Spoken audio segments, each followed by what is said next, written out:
All right, we're live on Energy Superheroes. We have Manuj Aggarwal. He's the founder and chief innovation officer at Tetra Noodle. And not only is he experienced in business, we're excited. He's the first guest we've had that has a lot of experience in new media and podcasting. Welcome to the podcast today, Manuj. Thank you so much, Peter. I'm so excited to be here. And no, it's great. So, first thing I wanted to ask you about was how did you get into podcasting? How did you start with the new media stuff? Because that's a big area for investors and people in the energy market. Of course, I think it's just like with anybody else because at the beginning, so this was around 2019. And what I was trying to do was I was trying to grow my business just like any other business owner is. And what I quickly realized was it doesn't really matter what kind of expertise you have, what kind of experience you bring to the table. It's in today's world, it's more about the influence. How many people know you, how many people have seen you, heard you, because we are all trying to pitch something. And in that noise, unless you stand out, your pitch is drowned in millions and millions of voices. So that was the motive. And frankly speaking, as like with everybody else, when you start off, it's like strange. We don't know what we are doing, but as long as you keep going with the flow, it works out. And then, as I was mentioning before the interview, as we went through the journey, I'm an engineer. I always like to keep track of what is working, what is not working, keeping track of data, building systems. So now we share those systems with others so that they don't have to spend as much time with hit and trial as I had to. No, very cool. And of course, engineering, our audience is so heavy on the engineering side, being in the energy sector. How do you, as an engineer, get over the fear of public speaking? Because a lot of engineers just have a challenge with that. Yes, yes. See, I have written a huge, long article on Medium about my journey about being an engineer. And engineers generally are introverts because we are more like we are thinkers, we are analysts, we go deep into data, and we are listeners as well. If you think along those lines, it's more about collecting data about other human beings. And podcasting and interviewing is more about listening than talking. So it is the most suitable platform, I will say, for engineers because it doesn't involve a lot of speaking. It's more about listening, analyzing, and then responding. And no, that is for sure true. And the reason I messed around with new media a little bit, but the reason I settled on podcasting ultimately was just the fact that you can have this long form conversation and there's no pressure to kind of BS and make it so quick that it jumps out at people. You can just take your time and stay and have deep conversations. Cause to me, that's what's appealing is just the one-on-one deep conversations. Exactly, exactly. That was, you also wrote a book I saw.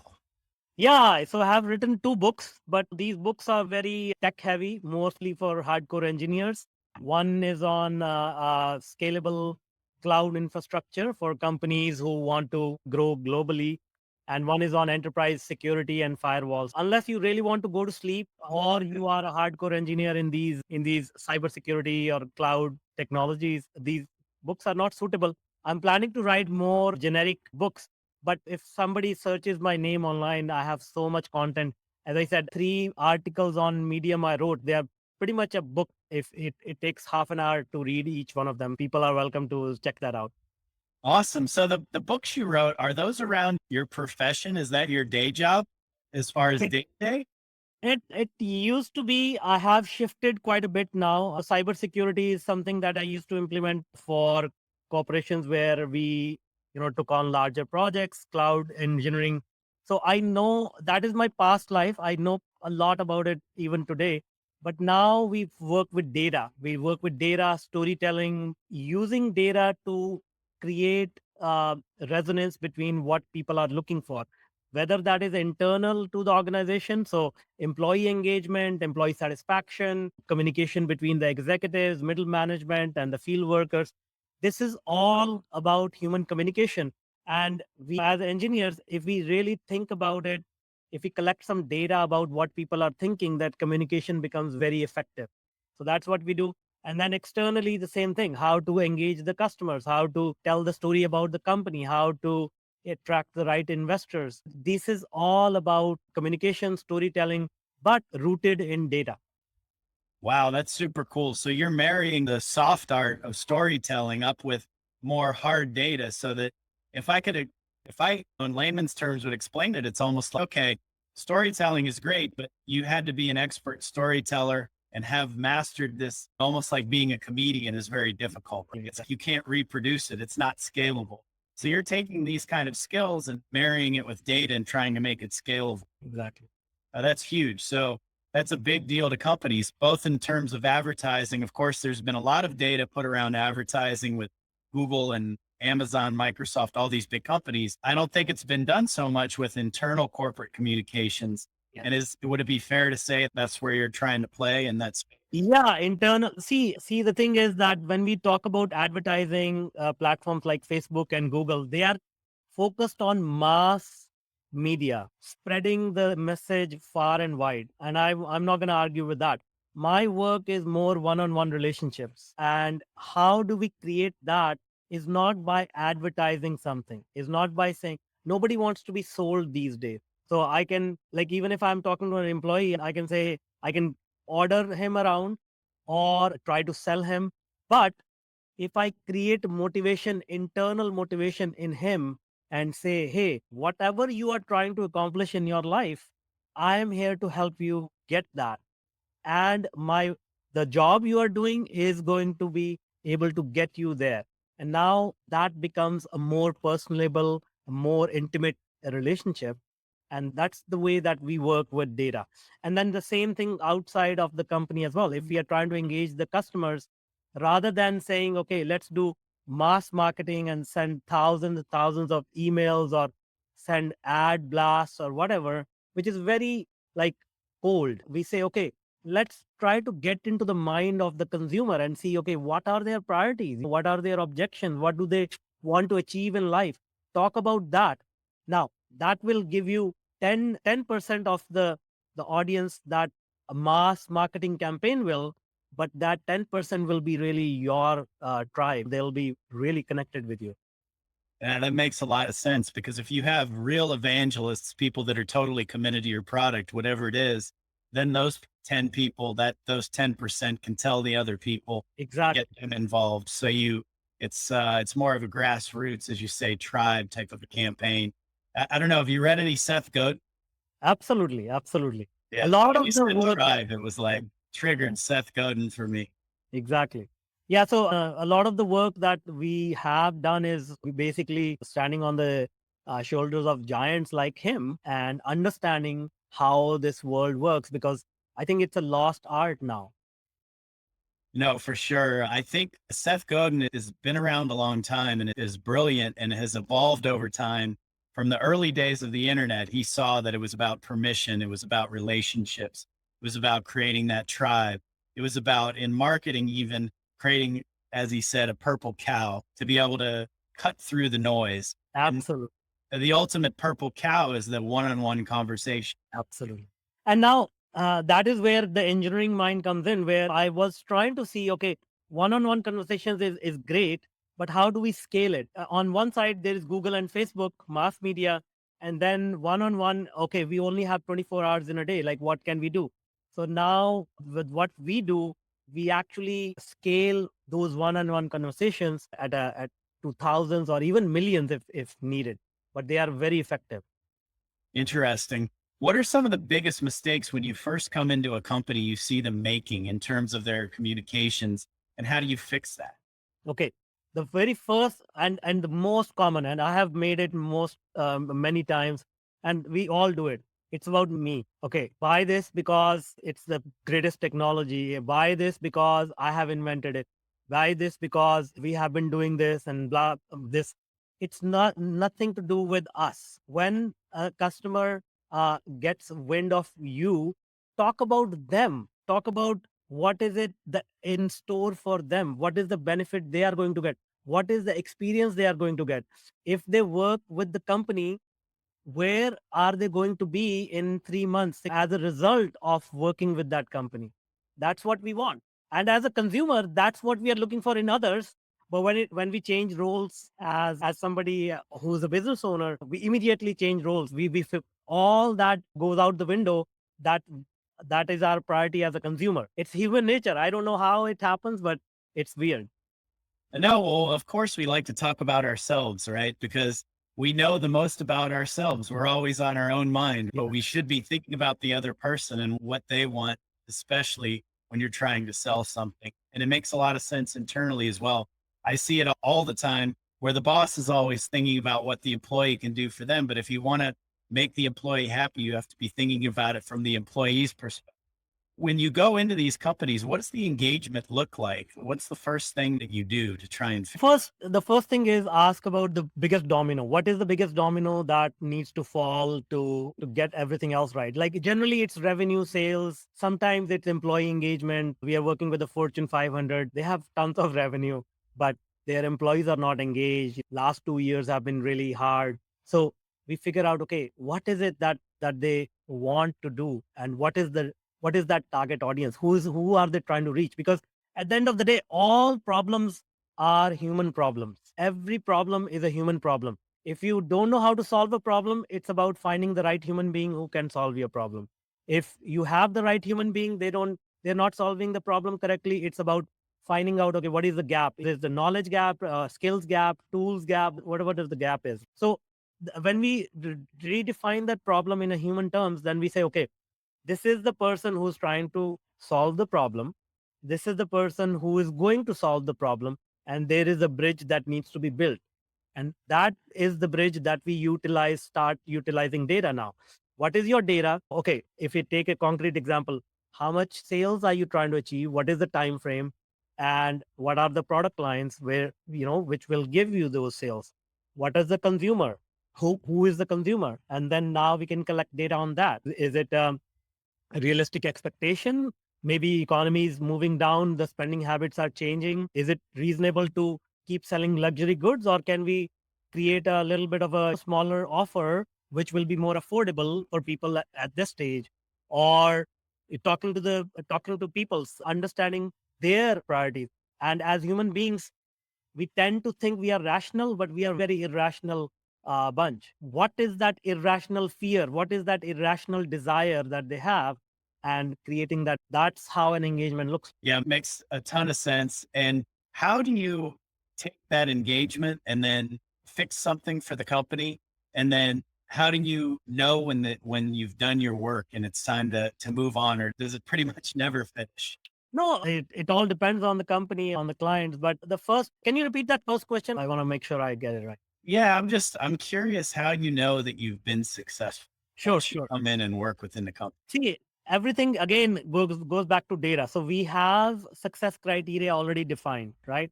So we say, okay, what is it that you want to get out of this engagement, and then we work backwards, right? We say, okay, you're trying to achieve 25% increase in sales. Let's work backwards from there and see what are the steps we need to take. Now, as we take those steps, it's not at all guaranteed it will yield that result. It's about testing. We already have a ton of anecdotal evidence. We have experience. So generally it is the step in the right direction, but still we need to collect more data as we go down that path and say, are we heading in the right direction? Is it affecting the right change? And if so, let's double down. And so that's how it progresses. And at the end of the day, once that result has been achieved, then the project is considered done, and then we move on to the next one. Gotcha. Yeah, that makes total sense. I'm looking at your resume here, and some of the stuff on here is tremendously cool. We may come back to your work, but I want to get into some of these other items. For example, it says you developed an AI system to help students avoid dropping out. Yes. That sounds really cool. Can you talk about that a little bit? Yes, yes. Of course. So 30% of the students drop out in the first year, first 1 or 2 years, because they find out that whatever they enrolled into, they are not interested in that. And they enrolled into those programs based on career counselors or friends and family.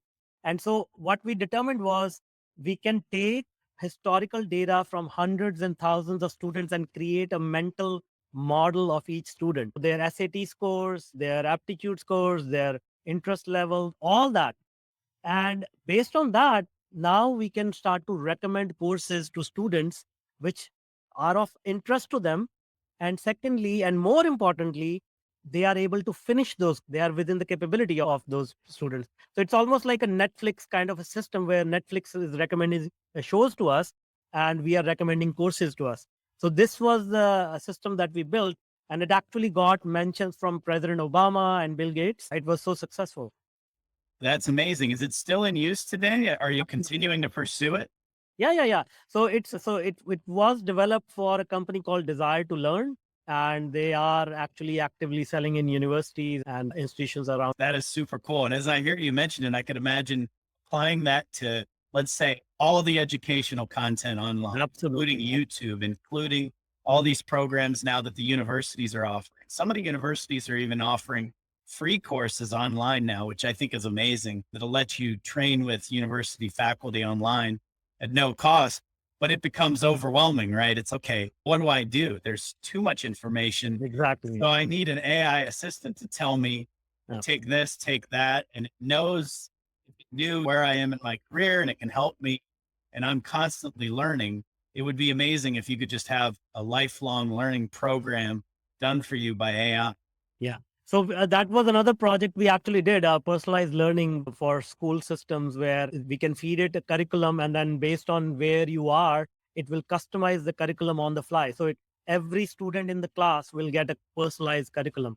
So if you know a certain topic, you can skip ahead. And if you don't know certain topic, it will provide you more content so that you can get up to speed. That's incredible. I really do think that's probably the biggest gap in society right now, and the biggest problem we face. I'm in the sustainability realm, as we talked about, and of course, climate change is a huge problem. But I think an even bigger problem is the lack of sufficient education throughout our societies and the income inequality, which of course is driven by educational gaps. So I think if there was a way to solve that in a way that was cost effective, you have a world changing solution. AI is everywhere, and we just need to understand that a lot of people are scared of AI, but it has very impactful sort of applications that are existing, and a lot more are coming. Yeah, I think we should definitely be embracing AI for the next few hundred years. I think maybe after 300 or 400 years, it might get us, but I think we'll be okay until then. So, Yeah, no, I think it will be much sooner. Like I think there is this super intelligence that people are working on, which will surpass human mind, and in my opinion, we should see that within our lifetimes. oh, wow, that's amazing. So, what do you think about? I know Elon has said that the AI is potentially going to be menacing to us. Do you think that's a possibility, or are you more, is it See, more? see, I have this conversation so many times. I don't believe any technology is menacing in itself. It's the human beings who are menacing to ourselves. So you take fire, for example, you can burn somebody's house down, or you can cook food with it. Same thing with nuclear, like you can make energy with it, or you can destroy humanity with it. What I think, again, obviously, I cannot say what Elon is thinking. He has so much more information. In my opinion, what he's really afraid of is if society becomes in such a way that there is less requirement for us to do repetitive work. How will we react to that as society? How are we going to retrain ourselves? How are we going to like redistribute resources? Uh, because that's going to be a huge challenge, because our society is built right now based on how much we can contribute and extract the resources for ourselves, pay our bills and all that. And if our AI is doing most of that work, how are we going to adjust? What do we do? I think that's an incredible thought experiment to go through. And I agree. I think that I talked to a buddy over at Uber, I think about 10 years ago. And I said, what are you guys working on? And he says, "We're working on robotic kitchens. Eventually you're going to be able to just push a button on your phone and have any food delivered to you. Want a self-driving car. It's going to go to a kitchen that's driven by robot. So that's going to create a big gap in terms of an even further issue with wage gaps and skill gaps. And that brings me back to your technology on AI and education, because I think we're not going to have the luxury of sort of retraining people over a decade. They're going to have to retrain over a couple of years. And we really need a system that's able to do that. And there really can't be a big cost to it, because people can't afford the hundreds of thousands of dollars. I don't think that's going to be a thing of past, because as you said, information is everywhere. So it's not about information anymore. It's about synthesizing the information. For sure. Yeah. And my friends in that work in universities won't like this, but I think the biggest bubble in the world right now is the education bubble. If you look at the cost of, let's say, a fancy degree versus the availability of information. And of course, the universities are smart. They're developing programs and offering courses for much lower cost. I think in preparation of this, you take a school like Harvard, they're able to reach a global audience now, which with lower cost programs, which don't necessarily drive towards a degree, but can really teach people. So I think letting them be scalable in a global level is an important element, not keeping all that information for themselves. What's your next exciting project? I got to know if you've had the AI learning. I like your work in companies, but you're out of the box. I got to know what you're working on next. The technologies that we are working on is basically what we are trying to do is help people unlock their own potential. And what I have learned in my life is you are we are all much more powerful than we think we are. We are able to accomplish much more, but what we really need is a support system around us. We need relationships who can really bring the best out of us. And what we are working on is these AI systems, frameworks to help create those relationships between human beings and create those communities at a rapid pace. And it's in line with what I said earlier, right? Once you understand what people want, once you understand what their desires are, you can use technology to scale the communication.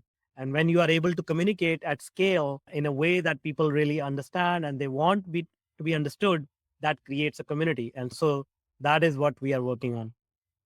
And communities is huge. And I agree with you. Look at our ancient times and how religions formed around small communities. And that was really the use of the initial religions, was to create these communities of people and create symbiotic situations. And I think that is one thing we've lost with so much technology that we're reliant on. And I think as we move away from these sort of surface level interactions that we lots of the times have on social media, eventually those communities are going to become much richer and deeper like they used to be in old times. I think we're in a transition period Yeah. here where we got this tech and we're like, okay, now we're surface and we're having all these real surface level communications, but we got to get back to depth. I think. Tell me about the podcast. I want to know, how did you become so successful with the podcast and getting it out there? So many people try to do it and fail. And I know this is my second attempt. It's not easy. Yeah, it's not easy for sure. But one thing I say is that first of all, you have to love it. You have to love talking to people and having interesting conversations, having the curiosity to ask. Just you are taking one thought after the other and taking the conversation where it goes.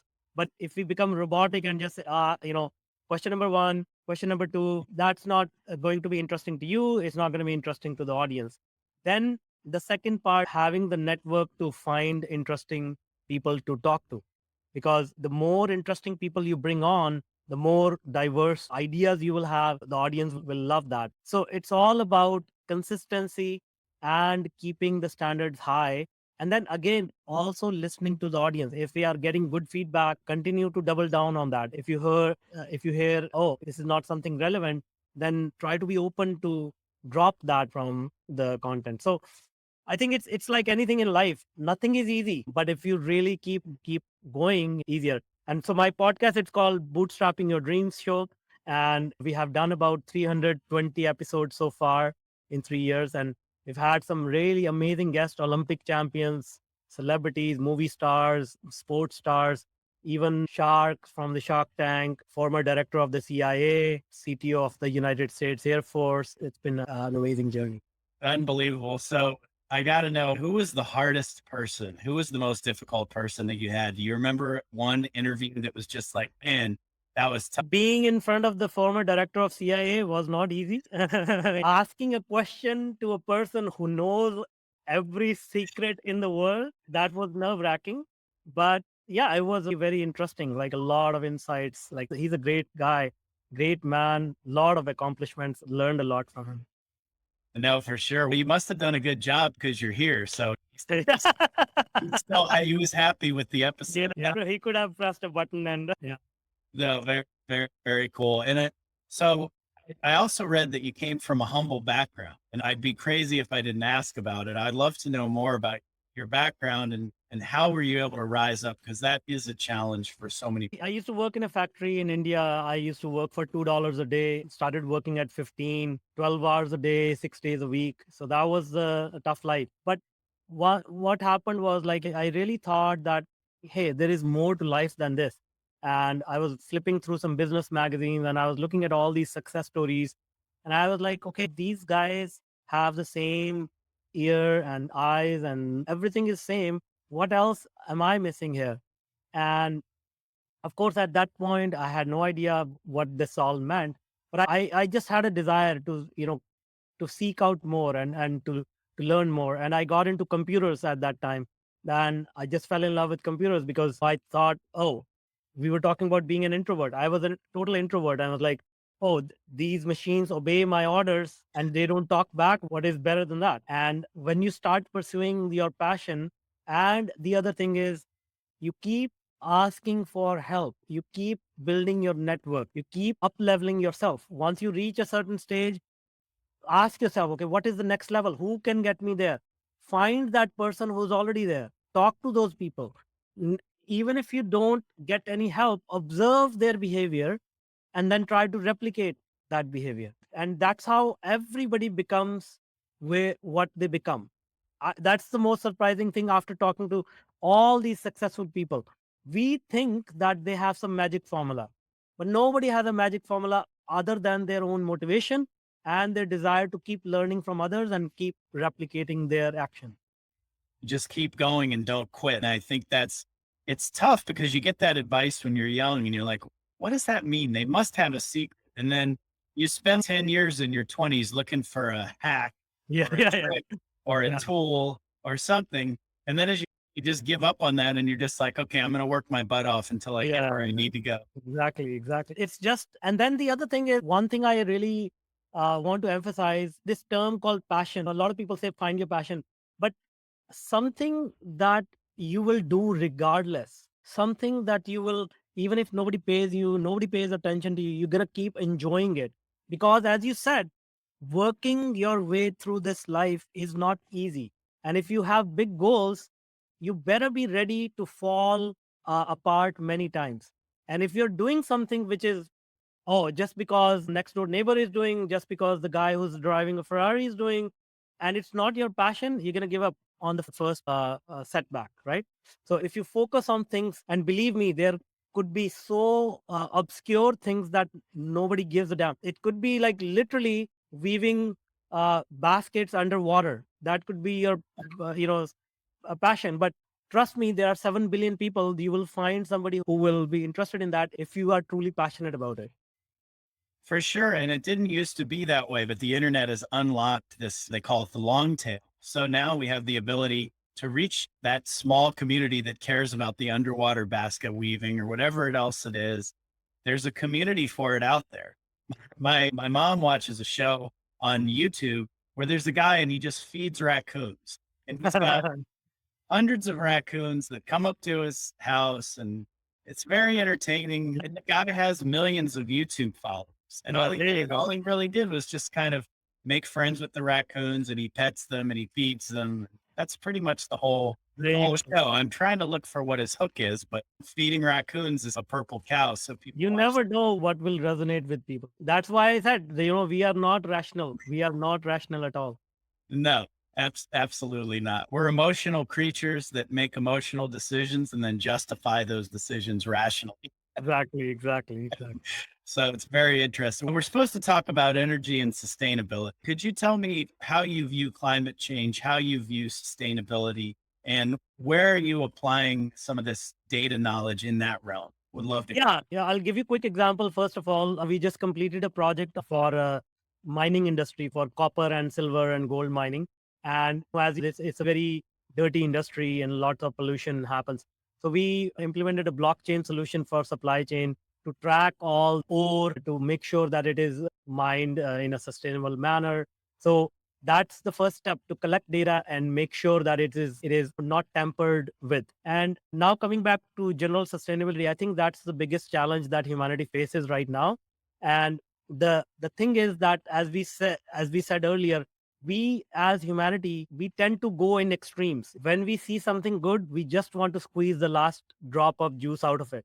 And when that happens, nature strikes back. We think that we are powerful and then we can change nature. But as we have seen in the pandemic, nature is very powerful. No matter what, it will figure out a way to slap our butt and get us on the right track.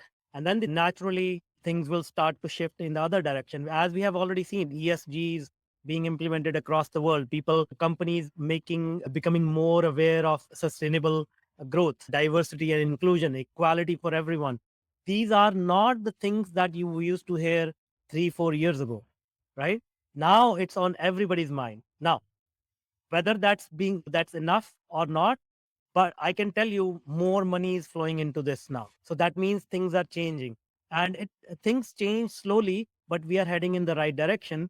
And in spite of doom and gloom, what we hear in the news, we are very resilient. We have overcome tremendous challenges. This is not the first time that we have faced a big challenge, a global challenge. I'm 100% sure, I have full faith in ourselves that we'll be able to figure it out. If not for anything else, when the problem becomes big enough, there is a lot of money to be made when we solve those problems.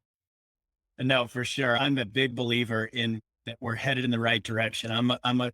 Always been an optimist. And no matter what you tell me, just the way nature can adapt and evolve, and as you say, kick us in the butt, that's exactly what I felt like happened during the pandemic. It was amazing because we said we couldn't reduce emissions. And then inside 6 months, we all went inside Yeah, and dolphins were swimming in Venice all of a sudden. exactly. So it was almost like saying, oh, yep, you can if you really have to. Yes. And as you say, also people are resilient. So we're going to face some problems with climate change. There's no doubt, but we can also develop solutions to mitigate that. And we have to make sure, I think to me, the biggest challenge is how do we allow places that have energy poverty? How do we allow those places to be able to develop their economies in the way that we developed our economies, but do it in a sustainable way? It's going to be a challenge. Yeah, the thing is, this goes back to my previous comment. A lot of smart people around the globe, a lot of smart ideas, but they are not able to execute because they have no community around them. They have no backing, there's no validation, there's no capital. This is the core of the problem that I see, that if we enable those people, these innovators, to come up with those innovations and bring them to market, anything can. I agree totally. And that leads me into investors, right? So we do get a decent number of investors on this show. And I make my living as an investment banker. So I spend most of the day talking to investors, and they have very rigorous criteria. I saw from your bio that you've raised some venture capital. They're tough, right? Tough with diligence, very rigorous processes. And as much as we talk about ESG, they still have very high return thresholds. How do we unlock all that money? Because there's just trillions of dollars in the hands of limited partners that are looking for great investments. How do we unlock that and find those great ideas? The very first thing, when I sit with investors and they can do all the due diligence, they can do all of that. What it comes down to is whether the investor likes whether there is a connection between the investor and the person who's raising money, whether their values are aligned or not. So that's the first thing. And we again, being an engineer, we have a system to really accelerate that connection. And then the thing is, when you look for, it's always, it's let me step back. It's not about the investment, it's about the person who's behind the plan. Don't back the plan, back the man behind, or man or woman behind the plan. Because if you see people who do great things, they leave clues in their life, right? So you always start with there. Hey, where did you come from? Tell me a little bit about what you have done. How did you overcome that challenge? So when you listen to their story, you can really get a very good idea. Okay, if I give this person $1 million, is this going to go down the drain, or this is going to multiply? Because you can see from their trajectory, like you can plot their life on the graph, and say, hey, this is going north. Do I want to ride this wave or not? And that's an easy decision. But if we keep focused on, okay, doing due diligence on the paper, looking in the account, yeah, of course that is necessary, but it first starts with the person who's behind that mission. That is so true. And I just spoke to a guy today, and I have to keep it under wraps because it's confidential, but I just spoke to a guy and I said, "What's your plan?" And he said, "In 30 years, I'd like to develop hypersonic planes." Okay, in 30 years. And I'm thinking, man, 30 years is a long time. Okay. It's gonna be a while before this is able to work. But Yeah. I'm still excited about just the person Yeah. because you look at the amount of success that they've had at a young age and you think they're going to solve some big problems along the way. I want to get involved with that. Yeah. So that there you go. So that's called resonance between people. And then once you're behind that, you become excited. You also want to help them and solve those problems. And then when you have a community of people, when you find a person like that who will not stop at anything, and you have a community behind them, everybody is inspired to get that thing done. Absolutely. It's for sure true. We're almost at time here. I think I could talk for another hour with you because you've got so many good ideas. But I want to let you at least talk about anything that you're plugging, anything that you want the audience to know. How can they learn more about you and find you? And what are specifically the kind of companies that you're trying to So we work with solopreneurs to Fortune 500. If somebody is looking to accelerate their growth and they are just looking for coaching in how to gain visibility, how to build an influence online, because that is very important these days, they can contact me through LinkedIn. And on the corporate side, if people have data that is hit like dormant, because data is the new gold, data is the new oil. So if people want to unlock the power of data and they want to create powerful stories out of data, they want to create powerful outcomes, connect with me on LinkedIn. And LinkedIn is where we are all there. And I'm very active on LinkedIn. So connect with me and we'll be able to help. No, Manuj, this has been great. And definitely everybody reach out to Manuj Aggarwal. He's the founder and chief innovation officer of Tetranoodle. If you want to gain more value from your data, as he says, data is gold, data is the new oil, reach out to him on LinkedIn and make sure that you reference this show when you do reach out. Thanks, everybody. Manuj, it was awesome having you. Thank you so much. Thank you.